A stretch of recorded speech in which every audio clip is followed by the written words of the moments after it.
G'day guys, kia ora, goeiedag, my name is Wildkard, and yes, there's no secret, everybody knows I don't celebrate any holidays, right? No Christmas for me, no birthday parties, and definitely I do not attend Invasion Day parties, right, or whatever they do nowadays, protests, or whatever. Definitely do not participate in any of those, but, there's one religious holiday that's very important and close to my heart, and that is the Bledisloe Cup Day. Now, ladies and gentlemen, it was announced, it was foretold at the end of last year that the Bledisloe Cup is going to be played after the greatest rugby tour in the history of rugby, right? The South African All Blacks tour. And that got me thinking a little bit. Right?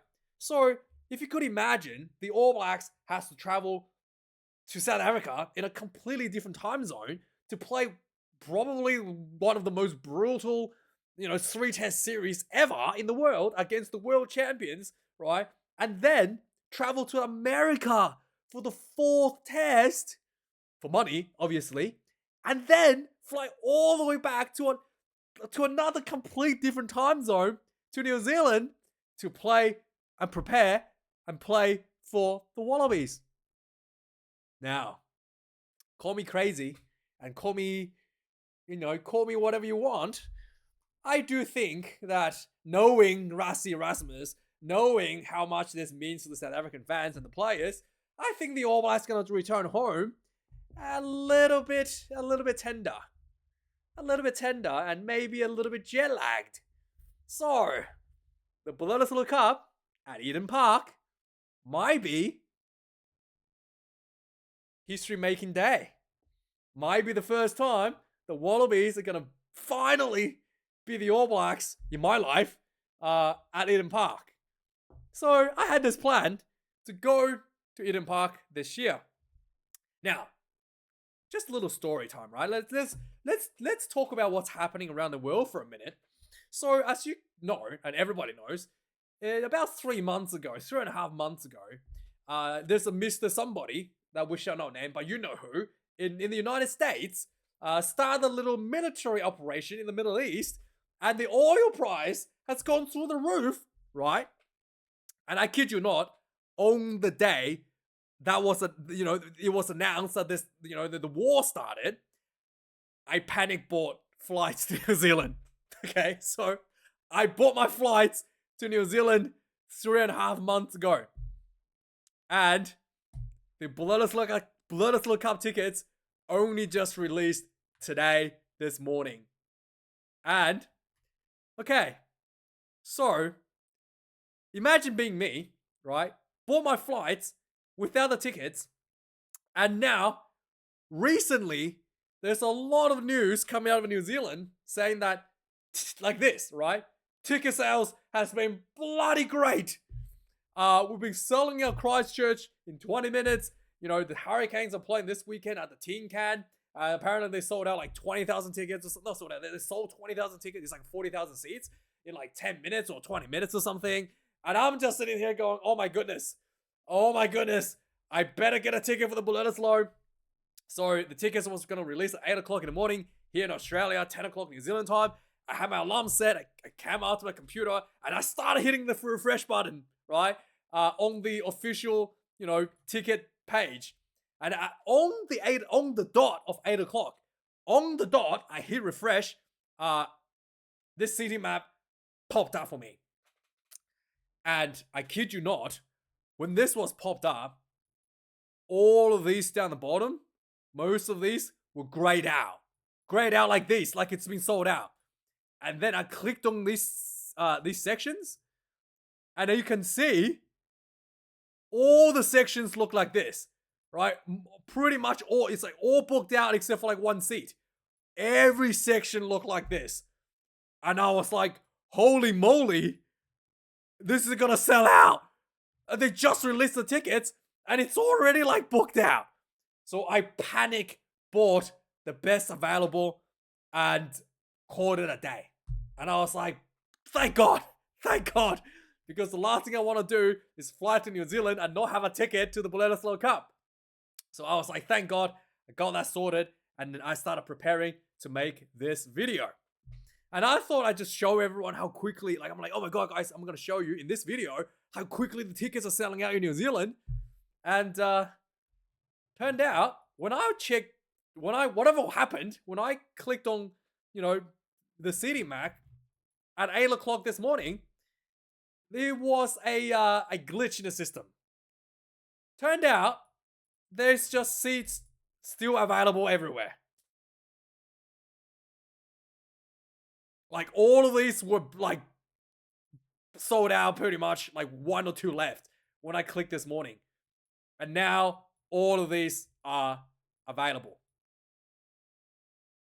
You can actually still get some All Blacks, level black jersey pass for $600. They're still available, but only a few left. But anyway, so yeah, I feel a little bit cheated. And I feel like New Zealand Rugby had the opportunity to jack up the price when I panic bought the best available, right? Because I would have just paid anything. I would have paid like $400 for a ticket. But anyway, they didn't do that. It was just a system error. Everyone just showed up booked out for some reason. But hey, it is still available. And I do think that the Wallabies have a good chance to win the Bledisloe this year. So get your tickets now, guys, before it's all booked out. And you don't want to panic buy last minute and miss out on the Bledisloe Cup history-making moment, in my opinion. So yeah, that's my little story. My little panic buy. I can't believe I'm panic buying everything.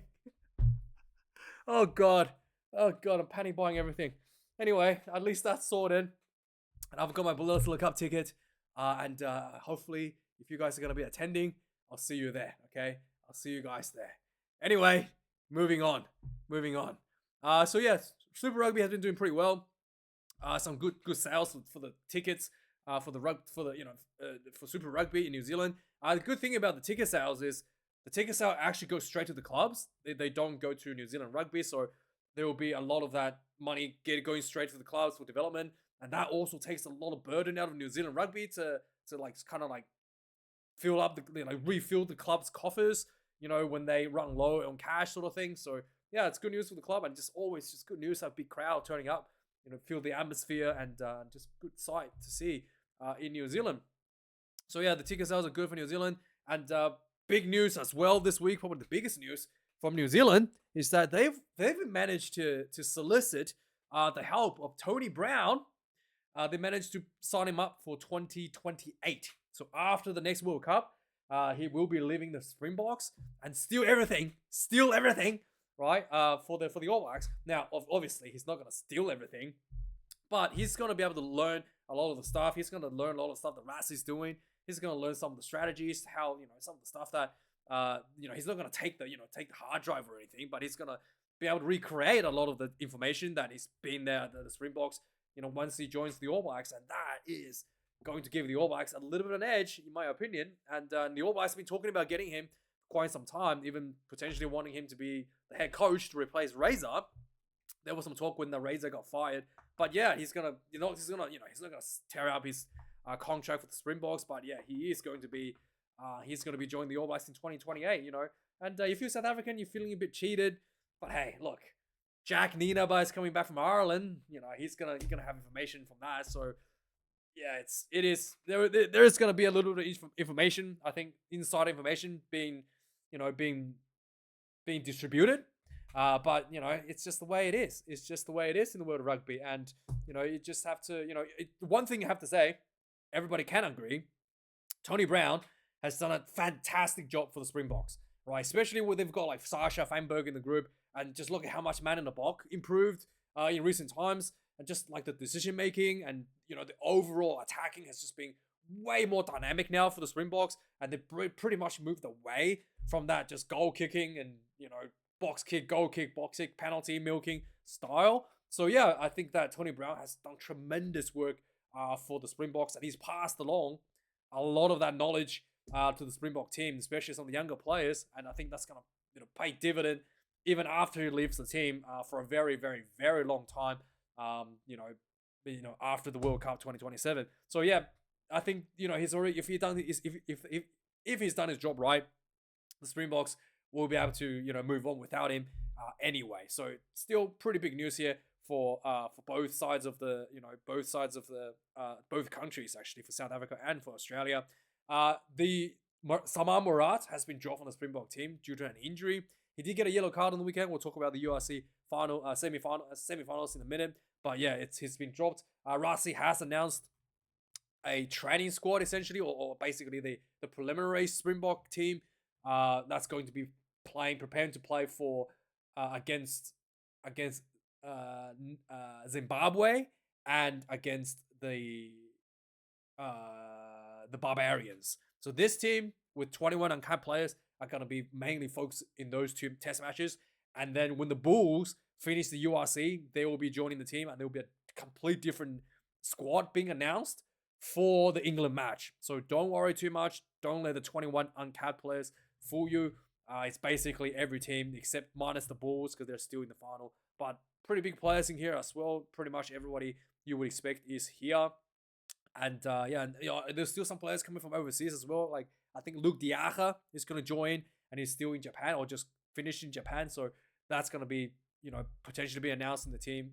Oh no, he's already been announced. So he's already here as well. So yeah, so it's just the Bulls players I think that are missing, and they will be swapped out for some of the youngsters will be swapped out for the Bulls player before the England match. And then there's talk about the URC now. So we had the Stormers play Leinster in Lansdowne Road, and I thought it was interesting because you can see it from this picture right here that most of the stadium has been blocked out. They only sold like the bottom section. They didn't even sell out. Apparently, it was like 15,000 people. Pretty poor turnout considering they're selling out like 20, 30,000 people here in Super Rugby in semi-finals.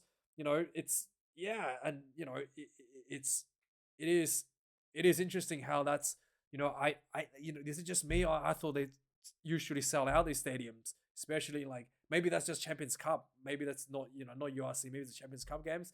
But yeah, I thought the turnouts wasn't better than this. Is there falling turnouts in Ireland? Let me know. Right, I think next week they're going to that Croke Park or whatever, which is a bigger stadium or like another pretty big stadium, and maybe they will sell out that one. We'll see when we watch the game. In a couple of weeks, in a couple of weeks time, I think. Yeah. But yeah, this was a pretty crazy game in my opinion. At half time, there was a bit of a push and shove. So let's just watch this quickly. So you can see that. Watch Kalen Doris here. He's gonna push through, and then the South African guy retaliates, and this kind of boils over to a bunch of, a pretty big incident at halftime. But yeah, there was a lot of tension in this game, and ultimately, I think the South Africans, without Sasha Vanberg, I think the Storm was just really missing a little bit of flair. Damien Valimsa, I thought he really stepped up. He was playing like every position in the backline you could imagine. He was just everywhere, absolutely just outworked everybody out there, in my opinion, but still wasn't enough. In addition to that, to not having Sasha, the discipline was a bigger issue as well for the Stormers. 2 yellow cards and a red card. There was a red card against this guy, John Dobson. Shoulder charge into a rock, already lost. On the head, arms tucked, definitely a red there. And then we had Saman Morat. He was on the ground and he flung his leg up and he blocked the pass from Gibson Park. He got sent off for a yellow card, and Gibson Park scored from that. So it was a double whammy there. And the Morat one, I thought, in my opinion, I thought it was Gibson Park being cheeky. To be honest, he probably saw the foot up and then threw the ball into it. He's a pretty good actor, because the way I see it is Morat had his back turned. He had his back turned and his leg was flung up because the one of the was like on top of him. One of the Leinster guy was on top of him. So he was kind of like trying to shrug him off and had his leg flying up in the air. I don't think he was able to see where the ball even is because he had his back turned, right? But the referee didn't see it that way. The referee said it was unnatural from him to be sticking his leg like that and send off for a yellow. And then there was another yellow for a deliberate knock on against one of the Stormers. Can't remember his name. But this one was pretty weird because he'd stuck his hand out and it looked like he could have tried to catch the ball. But it was almost like he stuck his hand out and then he regretted it and he pulled it back and then actually caused a deliberate knock on, where he was actually in position to potentially go for the catch. And then if he had gone for the catch and then knocked it on, it would have been just a penalty, maybe just a knock on, in fact, right? If it would have been a genuine attempt. But the fact that he tried to pull back and then it was no longer a genuine attempt, so he actually got sent off for yellow cards. So 2 yellow cards and a red card. And there was a yellow card and a red card at the last 10 minutes, and the Stormers just wasn't able to pull it back with 13 play on the field for the last 10 minutes essentially. But still pretty big effort there for them. And then for Leinster, everybody was talking about this. James Lowe leaving the team, and he's no longer eligible to play for Ireland as a result of this as well. He's going to Japan. They pay some pretty big money there in Japan. Like we're talking like potentially like 1.2 million or something just to play there, and it's pretty like a lot easier competition there as well. But yeah, it's crazy how he just leaves and then no longer going to be available for Ireland national team selection immediately. So that's another thing. And then the other game for the URC, the final game, was the Bulls versus the Glasgow Warriors. I had a pretty negative review of this one. I thought this was a pretty sloppy and painful game. Both teams weren't that clinical. But the Warriors, man, they were up 21 points to nil for in 20 minutes, and then just completely fallen off for the Bulls to pull back 22-21 unanswered points. They did not score at all after the first 20 minutes or so. And then the Bulls did not score for the last 25 minutes either, because they got a bunch of penalties and they tried to kick penalty goals, and Pollard missed 3 penalties and a conversion. And it was he was on 40% kicking in this game. And some of the conversions were pretty much right in front. And I just thought, wow, I don't know what's going on. I didn't think that Pollard had a good performance, and people were pretty mad at me saying that he's been good. But, my point is, right, Rassie Erasmus, is not going to spend the spring, in my opinion, I'm not going to spend the Springbok. I'm going to keep pushing for new players, keep pushing for new style, and not going to, try to rely too much on Henry Pollard anyway, right? They haven't relied on him for the last couple of years, and I just don't see that the Rassie Erasmus was going to rely on him again this year, despite the injury to Sasha Vanberg, right? I feel like he's going to move on to something else, maybe play out of the Nike jersey. But a lot of people thought I was wrong, and think Henry Pollard's going to still make a big, presence for the Springboks. We'll have to wait and see. I do think that maybe he'll get a couple games, right? Not completely dropped out, like maybe against Argentina and Wales, but I don't think that he's going to be any too much more than that, in my opinion. We'll have to wait and see. They do have a injury problem, so he might get a bit more than that. So the referees has been announced. Some of the big ones. Let's quickly go through them. Australia versus Ireland. Ben O'Keefe. That's going to be a good one for us. This game is sold out in Sydney, so I didn't get a ticket. I missed out. I've been wanting to get one for so long, and then wait, and I missed out. But anyway, I wanted to buy it after I get the Bledisloe tickets, because I don't want to blow my budget. New Zealand versus France, Luke Pearce. South Africa, England, James Stolman. This is going to be an interesting one, because James Stolman is a bit iffy on the scrum interpretations. Let me just tell you guys that for now. Argentina, Scotland, we got Nika Ashuma-Kelly. Italy, Wales. Australia, France, Carl Dixon. That's a pretty big one. New Zealand, Italy, Luke Ramos from France. South Africa, Scotland, Pierre Brissett. Pretty big one as well. Paul Williams, Argentina, Wales. Andrea Piatti, Japan, Ireland. England, Fiji, Holly Davison. Italy, Australia, Christopher Riley from England. We've got Nick Berry, New Zealand versus Ireland. That's going to be an interesting one. I think Nick Berry, again, his in scrum interpretation is a bit iffy.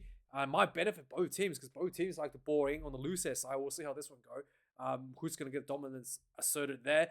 Andrew Brace, Wales versus South Africa, and then Angus Garner for England versus Argentina, Japan. Ben O'Keefe, Japan, France, and Matthew Carley, Fiji, and Scotland. So yeah, some pretty interesting selections there, but all just massive referee selections here for all of these games. Speaking of crowd sizes, I think France is the one that has the biggest to brag about. They're looking at potentially have a game next year, I think, or 28 actually, 2 years from now, in one of the Barcelona football stadiums. potentially at 105,000 people. They have one that's pretty big at 90,000, a while ago, and it's gonna be some pretty big push for bigger stadium in the top 14. So Japan League One finished their season in the final game with Brody Retallick and Artie Savea, and under the coaching of Dave Rinnie, winning this one, the Kobe Steelers beating the Kobuta Spears 22 points to 13. Retallick finished the season with 17 tries. I think he's a higher try scorer. And Artie Savea, potentially going to be the All Blacks captain, also as part of the winning team in front of 50,000 crowd. Japan, 50,000. Yeah, we'll see if they're going to sell that money tickets in Ireland for this weekend. I think it's like 45,000 seats, maybe at Crow Park. I don't know. Someone would know. But it'd be interesting there. Mike Catt is leaving the Waratahs. I didn't even know he was there, to be honest. I honestly did not know Mike Catt was there. He played for England in 2003, winning the World Rugby World Cup. And, I'm not sure the way the Waratahs played was the right way to go. I think that, he was pushing for like a test style of rugby. And I just don't think the players are, quite, a lot of the players are not, no disrespect, a lot of players aren't suited to play that style at this stage of their career. I think that's the nicest way to put it. Super Rugby semi-finals, we've got Chiefs versus Crusaders. Chiefs at home. I think the Crusaders might put an upset here. I really want to see this one. And the Hurricanes versus the Blues. I think Hurricanes will win this, and then we'll get a final between Crusaders and Hurricanes, because that'll be really, really, really, really awesome. And if Blues somehow upsets Hurricanes and the Crusaders upsets the Chiefs, then it'll be a final for the Crusaders. So yeah, it'll be fun all around, and looking forward to some really, really high quality New Zealand rugby. The teams has been announced. I think the big name returning for the Crusaders and for the All Blacks as well is Fletcher Neal, has been injured for quite some time. Outside of that, still no what's it called? Will Jordan still injured. Johnny McNichol has been outstanding. He's been peaking a bit as well. 3 tries last week. Hat-trick McNichol. And then, there was one change. Teha Kemana coming in. Correct me if I'm wrong, but Rayhana has started last week, right? Or is he? Yeah, at least I think Rayhana started for most of the games. Am I right? Or like Kemana has? Yeah, am I right? I mean, some of the Crusaders fans will tell me. I feel like Rayhana has played more games at 10 than Kemana for the Crusaders so far this season. So it's kind of interesting to see that Kemana gets a start in this crucial match. For the Chiefs, we've got D-Mac back at 10. And then we've got Lalakai Foketi. It's a big one. Former Waratahs and Wallaby starting off at this 30 position. He's been coming off the bench, I think, last week or last couple of rounds at least. So pretty sure he was on bench last week. So this week he's got the starting, not here. But outside of that, pretty strong Chiefs team. But yeah, we'll have to wait and see. If I do think that the style of rugby the Chiefs played last week against the Reds, it's not going to go well against the Crusaders. But we'll see, because the Crusaders might feel like they're under a lot of pressure to playing away and try to kick a bunch of penalty goals as well, and giving D-Mac a lot of breathing room, to say the least, to do his thing. So that'll be interesting to see if the Crusaders are going to do that. And I do think that if the Crusaders don't kick penalties, Havili stepping up and Johnny McNichol is fine form, I do think the Crusaders have a chance to put an upset here. Yeah, considering how the Chiefs was a little bit underwhelming for a big part of the game against the Reds. Now the Hurricanes, the minor premiership winners, big return. Fihi Fainga Anofo returns at 11. He's being injured for a little bit, so he'll be fresh at dates, and he's also like on the verge of breaking Super Rugby try score number for the season. So he will be like out there, full speed ahead and try to get that done for himself to break the record there as well. George Morby at 14. Callum Harkin was amazing last week against the Brumbies, and this will be really, really exciting here as well. And then finally for the Blues, our big return for the Blues is Beauden Barrett, gives back not a 10 at 15. Yeah, Beauden Barrett's been injured, I think, for a few weeks now, and Stephen Perifetta has been at 10 and he's being moved to 15, and they actually removed, in my opinion, one of the Really physical players. What's his name? Oh, is he injured? Zhang Sullivan. Oh, Zhang Sullivan's injured. That's why. Yeah, okay. But it's interesting that they have Bowden at 15 and they didn't put Stephen Perifetta at 15 because sometimes, we've seen before, if Bowden was at 10, Stephen Perifetta usually gets a 15 jersey. But yeah, that's interesting to see there. But yeah, outside of that, I think it's pretty standard setup for the Blues there. Nothing too crazy out of the left field sort of stuff. Dalton Papali'i, I think, is still injured. Anton Segner, there was a suspension. Rampling is suspended, so that's a big loss for the Blues. Is Papali'i injured? Oh yeah, Dalton Papali'i had a broken jaw. Yeah, still not back. So yeah, a bit of a problem here. For the Blues and the Lucies, but other than that, big return for Beauden Barrett. So the Wallabies, one of the Wallaby guy, Liam Wright has moved to Wales. He hasn't played for the Reds at all this season. I'm pretty sure he got dropped from the Reds, and then he's just been looking for a club for the last, maybe having a break for the last 6 months or whatnot, since for quite some time now. So now he's going overseas to Wales, and he has some Wales ancestry apparently. So potentially, maybe it's possible. I think one day that he might be able to play for Wales. But yeah, it's a guy that's gone for another guy gone for the Wallabies. Gregor Townsend. So the Scotland team has a big player going overseas. Jack Dempsey, former Wallaby, is going to play in Japan. So despite the fact he's going to Japan, the Gregor Townsend has confirmed that he will be still involved in the Rugby World Cup with Scotland.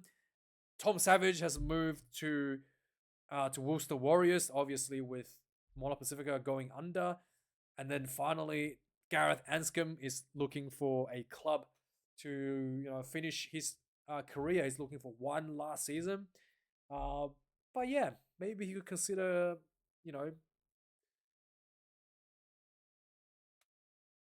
I was going to say the Landers, but the Landers got a pretty good fly half at the moment.